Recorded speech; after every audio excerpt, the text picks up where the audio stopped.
E muitas das coisas que ele não consegue fazer foi porque muitas das vezes, quando ele era pequeno, quem escolhia a roupa dele para ele sair era a mãe. Quem escolhia o que ele ia comer era o pai. Quem escolhia a hora que ele ia dormir, quem escolhia a hora que ele ia comer. Porque o pai está com fome, ele acha que a criança também está. O pai está com frio, ele acha que a criança também está. Ele acha que a criança tem que dormir 8 horas, porque tem que dormir 8 horas. Então, não respeita o relógio biológico da criança. Essa criança cresce e ela vai trabalhar, às vezes, dentro de uma organização e ela não consegue tomar decisões. E, às vezes, ele não consegue tomar decisões porque, no momento mais importante da vida dele, que ele ia aprender a tomar decisões, alguém não ensinou para ele tomar decisões. Não, você vai sair com essa roupa. Não, mas eu quero ir com tal roupa. Não, não pode. Você tem que ir assim. Ah, mas eu queria ir com o meu cabelo solto. Não, tem que ir com o cabelo preso. Então a mãe projeta na criança, né, o que ela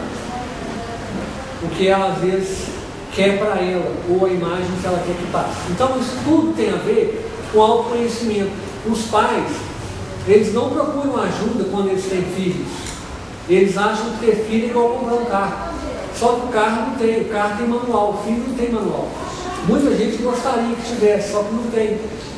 Então, assim, às vezes os pais passam maior dificuldade às vezes com a criança, mas não procuram às vezes uma ajuda de um psicólogo, por exemplo, né, de família, para orientar ele como que ele poderia fazer, ou a maneira mais adequada. E aí tem uma questão interessante que eu pelo menos tento fazer na minha clínica, que é o estudo da história. O estudo da história ele é muito importante, tanto da história do ponto de vista econômico, né, que eu também atuo como economista, mas do ponto de vista da sua história pessoal. A nossa história, ela guarda muitos segredos e ela nos ajuda a desvendar o nosso mistério, que é a gente mesmo, e ajuda a gente a caminhar de uma maneira melhor daqui para frente, já que o que passou a gente ainda não tem muito acesso para voltar e consertar. A gente tem como fazer diferente daqui para frente. Para a gente fazer diferente daqui para frente, a gente tem que conhecer um pouco da nossa história, para a gente conseguir fazer diferente. Porque a tendência da gente é fazer igual. O ser humano é um animal muito interessante. É um animal que ele comete, às vezes, o mesmo erro, várias vezes, diversas vezes, e não percebe que está errando.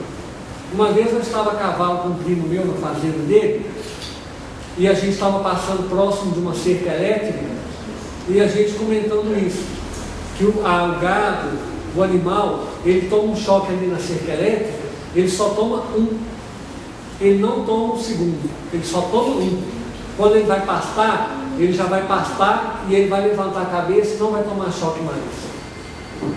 E a gente toma choque a vida inteira, o mesmo choque de voltagens diferentes, não consegue perceber. Por quê? Porque a gente não consegue, muitas das vezes, se autoanalisar, ou às vezes a gente não busca a ajuda de alguém para ajudar a gente a analisar as nossas questões. Né? A gente pratica e erra demais. E isso atrapalha a gente desenvolver aqui na Terra, porque o fato da gente errar muito atrasa muitas das vezes a nossa caminhada aqui na Terra. Às vezes era para a gente estar lá na frente e a gente não está lá na frente porque a gente pegou o caminho errado trocentas mil vezes e não percebe que pegou o caminho errado, não é? Então, eu tenho feito um trabalho, que é esse estudo da história, tanto do ponto de vista pessoal quanto do vista profissional, para a pessoa tomar consciência do que ela vem errando ou do que ela vem fazendo repetitivamente ao longo da vida dela e que ela às vezes vai colhendo o mesmo resultado. Quem cozinha sabe muito bem que para você fazer um arroz diferente, você tem que mudar a receita do arroz. Se você fizer o mesmo arroz, do mesmo jeito, com a mesma quantidade de sal, com a mesma quantidade de fogo e água, você vai ter um arroz quase igual, todo dia a mesma coisa. Por quê? Porque a pessoa não muda. A gente às vezes gosta de comer a comida da nossa mãe, comida da avó, porque a comida tem o mesmo gosto que tinha 40 anos atrás. Eles não mudam, eles não experimentam fazer diferente. Para a gente é legal que a gente revive um tanto de memória interessante, mas do ponto de vista da evolução é ruim, porque a gente tem que evoluir, a gente tem que caminhar para frente, a gente não pode ficar parado no mesmo ponto, a gente tem que fazer as coisas diferentes. Então, para isso, você tem que saber como que você faz para você fazer diferente.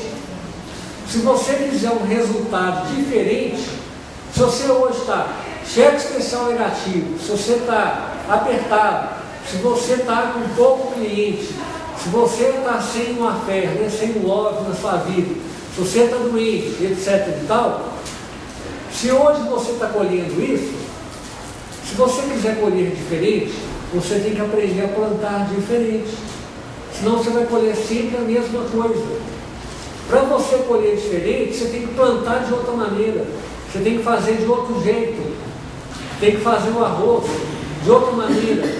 Para isso, você tem que descobrir como é que você faz, o que você faz que você não consegue ter uma relação estável, o que você faz que você não consegue permanecer no emprego, o que você faz que você briga todo dia com seu irmão, com sua mãe, com seu pai, com fulano, com Beltrano, e às vezes o mesmo motivo todo dia, porque a gente tem mania de achar que o problema está no governo, de todas as esferas, municipal, estadual e federal. A gente tem mania de achar que o outro que é problemático, a gente tem mania de achar que é problema kármico, que é problema espiritual, que é problema de Deus, mas dificilmente a gente olha para a gente e fala assim, olha, tem um fulaninho que é problemático, realmente ele é problemático.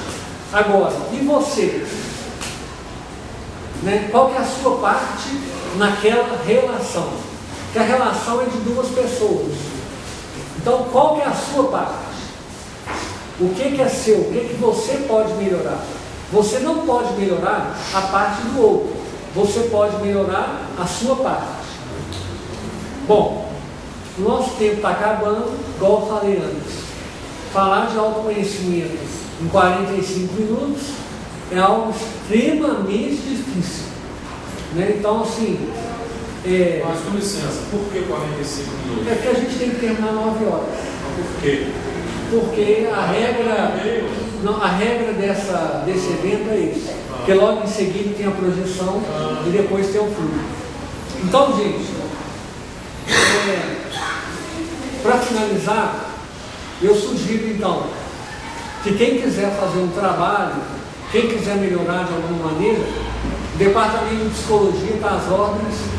Quem quiser fazer um trabalho comigo, eu estou atendendo aqui no ramal às quintas-feiras à noite.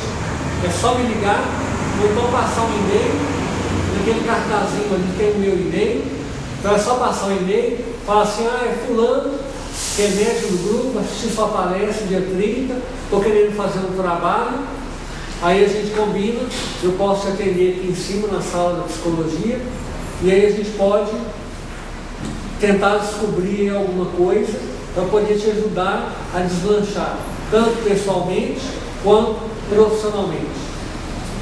Então, eu estou às ordens. Se alguém quiser fazer alguma pergunta, nós temos ainda 5 minutos. De repente, a pergunta de alguém pode ajudar a esclarecer.